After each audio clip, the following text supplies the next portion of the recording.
आज के इस वीडियो में हम बात करने वाले हैं ट्रांसफ़र ऑफ प्रॉपर्टी एक्ट में। जब कोई प्रॉपर्टी लीज़ पर दे दी जाती है तो लेज़र प्रॉपर्टी जिसको भी ट्रांसफ़र करता है उस व्यक्ति के राइट्स क्या होते हैं उस प्रॉपर्टी के ऊपर। तो वीडियो में आगे बढ़ने से पहले हमें लेज़र और लेज़ी कौन होते हैं, ट्रांसफ़र ऑफ प्रॉपर्टी एक्ट में इसको किस तरह से डिफ़ाइन किया गया है, इसके बारे में जान लेते हैं। तो सबसे पहले बात करते हैं लेज़र की, जिसे कि पट्टेदार कहते हैं। तो लेज़र वो व्यक्ति होता है जिसकी वो प्रॉपर्टी होती है और जो अपनी प्रॉपर्टी का पोजीशन और राइट टू यूज़ किसी दूसरे व्यक्ति को किराए पर दे देता है, उसे हम लेज़र कहते हैं। लेज़र का काम होता है प्रॉपर्टी की लीज एग्रीमेंट बनाना और एक पर्टिकुलर हर महीने किराया तय करना और लीज़ की शर्तों का पालन करवाना।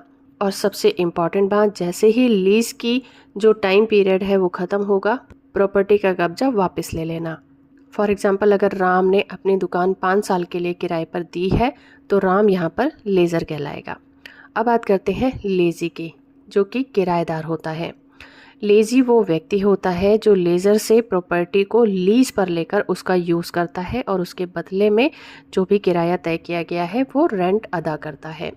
और लेज़ी का काम होता है प्रॉपर्टी का किराया टाइम से देना, लीज़ की शर्तों का पालन करना, प्रॉपर्टी का मेंटेनेंस ठीक ठाक रखना और लीज़ का टाइम पीरियड जैसे ही कंप्लीट हो प्रॉपर्टी को लेज़र को वापस कर देना। तो फॉर एग्ज़ाम्पल, अगर श्याम ने राम की दुकान को 5 साल के लिए किराए पर लिया है तो यहाँ पर जो श्याम है वो लेज़ी कहलाएगा। तो हमें याद रखना है कि जो लेज़र है वो प्रॉपर्टी का मालिक होता है, वो प्रॉपर्टी को लीज़ पर देता है और लेज़ी प्रॉपर्टी को किराए पर लेता है। तो आइए अब बात करते हैं किसके क्या राइट्स होते हैं।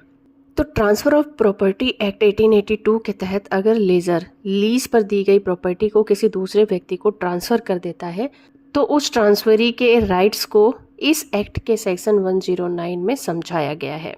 सेक्शन 109 कहता है कि जो नया मालिक होगा, जो ट्रांसफरी है, वो लेज़र के अधिकारों का उत्तराधिकारी बन जाता है। जब भी लेज़र लीज़ पर दी गई प्रॉपर्टी को ट्रांसफ़र करता है तो जो नया मालिक होगा जिसने लीज़ पर उस प्रॉपर्टी को लिया है उसको वही अधिकार उस प्रॉपर्टी पर मिल जाते हैं जो कि पहले लेज़र के पास थे। लाइक किराया वसूलने का अधिकार, लीज़ की शर्तों का पालन करवाने का अधिकार, प्रॉपर्टी की सुरक्षा और रख रखाव से रिलेटेड जो भी अधिकार होंगे वो उसे मिल जाएंगे और लीज़ ख़त्म होने के बाद प्रॉपर्टी पर वापस अपना कब्ज़ा लेने का अधिकार होगा। दूसरा ये कि जो लेज़ी होगा उसके अधिकार सुरक्षित रहते हैं। प्रॉपर्टी का नया मालिक बनने के बावजूद भी जो लेज़ी होगा उसके अधिकार और लीज की शर्तें बिल्कुल भी प्रभावित नहीं होती। लेज़ी को प्रॉपर्टी पर उसी तरह कब्जा करने और उसे यूज़ करने का अधिकार मिलता रहता है जैसे कि लीज एग्रीमेंट में निर्धारित किया गया था। जो नया मालिक है लीज़ को मनमाने ढंग से रद्द नहीं कर सकता, उसे अमेंड भी नहीं कर सकता। तीसरी बात यह कि कोई भी चेंजेस करने से पहले नोटिस देना जरूरी होगा। जब भी प्रॉपर्टी ट्रांसफ़र होती है तो लेज़ी को इसके बारे में लीगल नोटिस देना जरूरी होता है। जब तक लेज़ी को सूचना नहीं दी जाती वो पुराने लेज़र को ही किराया देता रहता है। सूचना मिलने के बाद लेज़ी को किराया नए मालिक को देना पड़ता है। चौथी बात यह कि लेज़ी की सहमति की ज़रूरत नहीं होती। जब भी लेज़र चाहे अपनी प्रॉपर्टी किसी को भी ट्रांसफ़र कर सकता है, उसे किसी भी किराएदार से या लेज़ी से अपनी इजाज़त लेने की ज़रूरत नहीं पड़ती है। लेकिन अगर लीज़ एग्रीमेंट में ऐसा कोई प्रोविज़न किया गया है तो ट्रांसफ़र पर रोक लग सकता है, तो उस शर्त का पालन करना भी ज़रूरी होगा। अगली बात यह कि जो नया मालिक है वो लेज़ी पर कार्रवाई कर सकता है।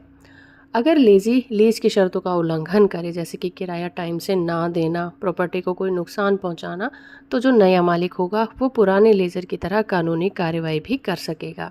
इसका एक एग्जाम्पल लेते हैं कि मान लीजिए ए यहाँ पर लेज़र है जो कि अपनी प्रॉपर्टी बी लेज़ी को 10 साल के लिए लीज़ पर देता है।